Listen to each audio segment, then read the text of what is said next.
नमस्कार, मैं रुपेश कुमार सिंह और आप देख रहे हैं SG न्यूज। एक बात तो सही है, जहां एक तरफ मंदिर और मस्जिद पे ज़्यादा ध्यान दिया जाता है, वहीं स्वतंत्रता सेनानियों के गांव पे थोड़ा भी फोकस नहीं किया जाता है। मौजूद हूँ राघोपुर विधानसभा क्षेत्र के विद्युपुर प्रखंड के धवौली पंचायत में, जहाँ आप देख सकते हैं उत्तरी बिहार की जो स्वतंत्रता संग्राम की नींव है यहीं से रखी गई थी, इसी जगह से रखी गई थी। जब बंगाल में बंग आंदोलन चल रहा था तो वहाँ से एक कार्यकर्ता उठ के यहाँ पे आए थे और यहाँ ने अपने सामाजिक संगठन को जुटाने के लिए यहीं से वो नींव रखी गई थी। मगर जिसका वो हाल देख सकते, थोड़ा सा कैमरामैन को मैं कहूँगा आगे आइएगा, थोड़ा आगे आइएगा, दिखाइएगा चारों तरफ जो स्थिति यहाँ है। अभी जो स्थिति है वो देखने को बनती है, किस तरह की स्थिति है। यहाँ पे आते हैं, कैसे रहते हैं और इसकी क्या विशेषता है, इसके बारे में भी हम चर्चा करेंगे। बहुत सारे लोग भी यहाँ पे हैं, किस इकट्ठा भी हुए हैं इसके बारे में बताने के लिए, क्योंकि मैं इधर से गुजर रहा था तो लोगों ने बताया कि एक बार आके आप हमारे क्षेत्र को घूमें। स्वतंत्रता संग्राम की नींव जो है यहीं से रखी गई थी, मगर अभी तक सरकार और नेता का कोई भी ध्यान नहीं है। बहुत सारे लोग हैं। ये जो स्वतंत्रता संग्राम की नींव रखी गई थी, कैसे रखी गई थी, क्या इसका उद्देश्य था और क्या क्या यहाँ पे कठिनाइयों का सामना करना पड़ रहा था। ये जो जर्जर हालत दिख रहा है, ये तो देखने को बनती है कि बिहार सरकार को सिर्फ मंदिर मस्जिद पे जहाँ एक तरफ ध्यान जाता है, वहीं स्वतंत्रता सेनानी जो स्वतंत्रता देश की रक्षा में शहीद हुए उन पे ध्यान क्यों नहीं जाता है। भारत जिस समय गुलाम था तो 1947 से पहले भारत की आज़ादी के लिए बहुत से आंदोलन चले और लाखों की संख्या में लोगों ने अपना जीवन कुर्बान किया। लेकिन जहां तक विद्युपुर प्रखंड के सहदुल्लापुर धवौली पंचायत की उस उफरौल मठ की जब बात आती है तो यहाँ सबसे पहले जब बंगाल के लोगों ने स्वतंत्रता आंदोलन शुरू किया,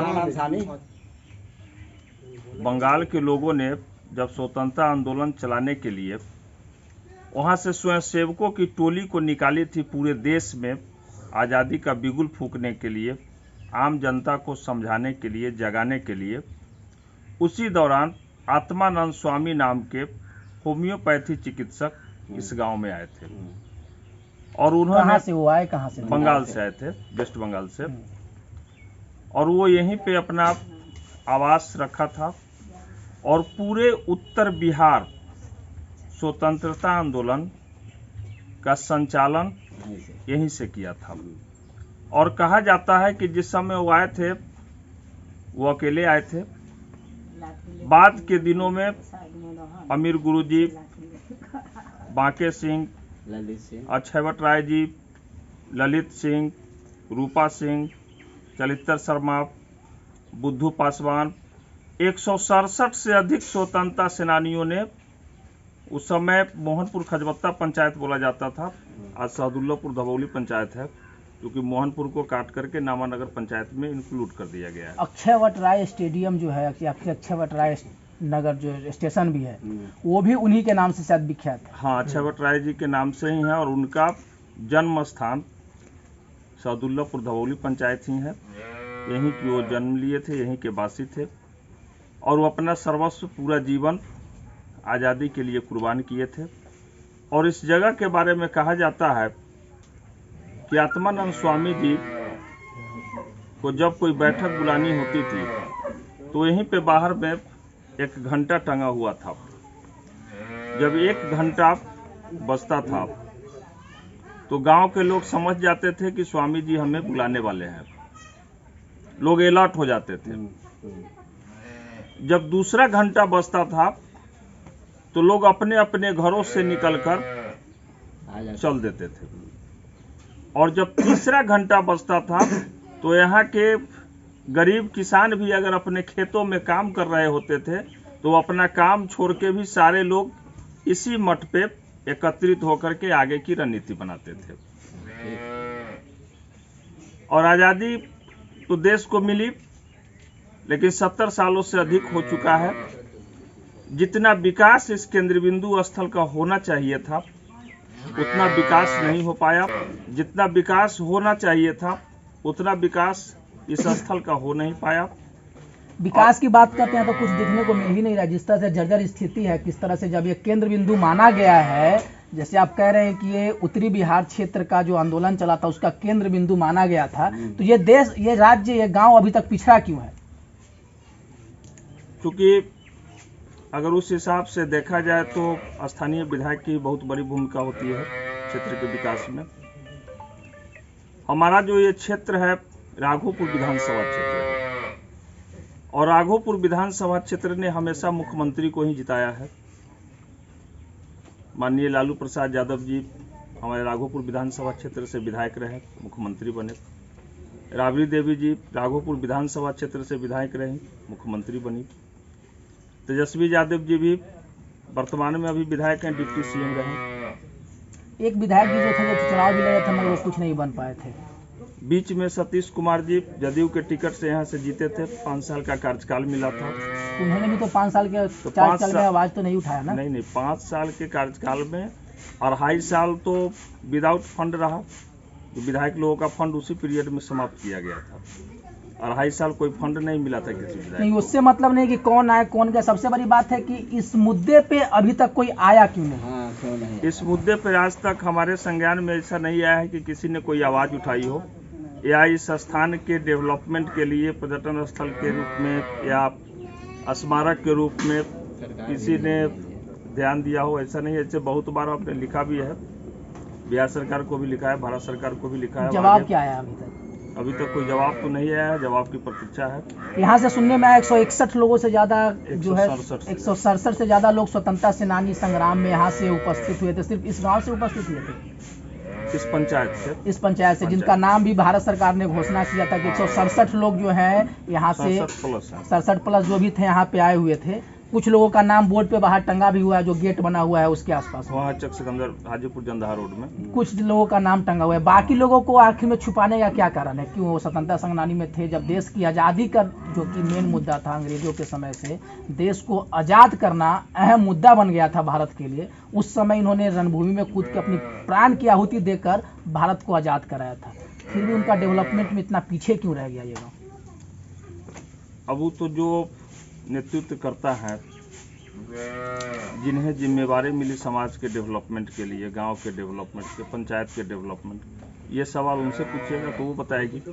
आम जनता जब आप हम लोगों से पूछेंगे तो यहाँ जो व्यवस्था आपको दिख रही है, ये सामाजिक स्तर से जो व्यवस्था हो सकी है, ये जो बना हुआ अभी देख रहे हैं, रिपेयरिंग भी समाज के लोग ही कराते हैं। और हर साल दुर्गा पूजा में यहाँ पे मेला भी लगता है। जिस तरह से मैंने देखा, बैठकी के रूप में बहुत सारे बाबा लोग हैं जो पीपल के छांव में बैठे रहते हैं। लगभग 50 से 60 आदमी हमेशा यहाँ पे बैठे रहते हैं। फिर भी डेवलपमेंट के नाम पे जीरो है यहाँ नहीं, उसके हिसाब से तो यहाँ एक चबूतरा भी नहीं बना। तो यहाँ पे कहीं ना कहीं पंचायत में, अगर पंचायत का विकास नहीं हो तो उसका जिम्मेवार कहीं ना कहीं मुखिया। बाबा, बात सही है कि नहीं है? हमारा सीताराम पासवान, आपके भी बहुत सारे लोग थे जो यहाँ पे स्वतंत्रता सेनानी में भाग लिए थे, शहीद भी हुए थे देश को आज़ादी कराने में। उस समय का माहौल कैसा था? उस समय तो आप लोग थे भी न, उस टाइम में हम लोग नहीं थे। फिर भी सुनने को मिल रहा होगा, क्या सुनने को मिल रहा था? सुनने के लिए तो मिला कि यहाँ से आत्माराम स्वामी आए तो सारा लोग को जैसे कि राजनीति सरकार को जैसे कि भगाने के लिए यहीं से राजनीति उठता था। जो भी राजनीतिक होती थी यहीं से था, यहीं से। मगर देखने की बात है जहाँ पे 50-60 लोग हमेशा रहते हैं, डेवलपमेंट के नाम पे जीरो है। जो डेवलपमेंट होना चाहिए था, एक अगर शहीद का घर है, जिस तरह से अभी शहीद के घर में देखते होंगे हजारों करोड़ों लाखों आदमी अगर एक शहीद होता है तो उनके आगे पीछे रहते हैं, मगर वो सिर्फ कागजी रूप से ही रह जाता है। अभी देखेंगे, अभी वैशाली का ही एक लड़का जो शहीद हुआ था, बहुत सारी बात कही गई और अभी तक भी डेवलपमेंट के नाम पे वहाँ भी जीरो है। कहीं ना कहीं इसमें राजनीति घुस जाती है, सिर्फ फोटो खिंचवाने के लिए नेता लोग पहुँच जाते हैं। तो यहाँ तो मठ को उन्नति नहीं हुआ था। हम तो यही कहेंगे कि सरकार का ध्यान नहीं आया, चाहे मुखिया जो भी बना उनको ध्यान सही नहीं हुआ ना। हाँ, तो मुझे लगता है कि इस बात को उजागर करने वाला मैं एक पहला पत्रकार हूँ जो इस क्षेत्र से जा रहा था और इस क्षेत्र में आया था। लगता है ऐसा है मुझे। इससे पहले अभी तक किसी ने कोई आवाज़ नहीं उठाया। नहीं, इससे पहले न्यूज़ 18 बिहार पे चली थी। कहा जाता है कि एक बार भगत सिंह भी आए थे और यहाँ ठहरे भी थे एक रात के लिए। भगत सिंह भी इस गांव में आ चुके हैं। शहीद आजम भगत सिंह इस गांव में आ चुके हैं और एक रात ठहरे भी थे। हम आते हैं कि लगभग 70 साल हो गया है इस जगह का, मगर डेवलपमेंट, आज़ादी का अमृत महोत्सव मना रहे हैं, मगर अभी तक डेवलपमेंट की बात करें तो जीरो है। हाँ। जीरो इसलिए है क्योंकि ये जगह जैसे सुनने में मिला यहाँ पे शहीद आजम भगत सिंह भी यहाँ पे आ चुके हैं, एक रात यहाँ पे ठहरा भी था। मगर इसकी व्यवस्था की बात करें तो किस तरह से लोग जीवन यापन करते हैं इसको देखने को बनती है। मैं बिहार सरकार से एक ही बात पूछना चाहूँगा, भारत सरकार से एक ही बात पूछना चाहूँगा कि इतना बेहतरीन जगह जहाँ पे बहुत सारे स्वतंत्रता सेनानी इस गांव से हुए मगर डेवलपमेंट के नाम पे अब तक जीरो क्यों है। जहाँ पे रोड पे चचरी आने के लिए रोड नहीं है, चचरी पुल ग्राम के जो लोग होते हैं अपने पैसे से बनाते हैं।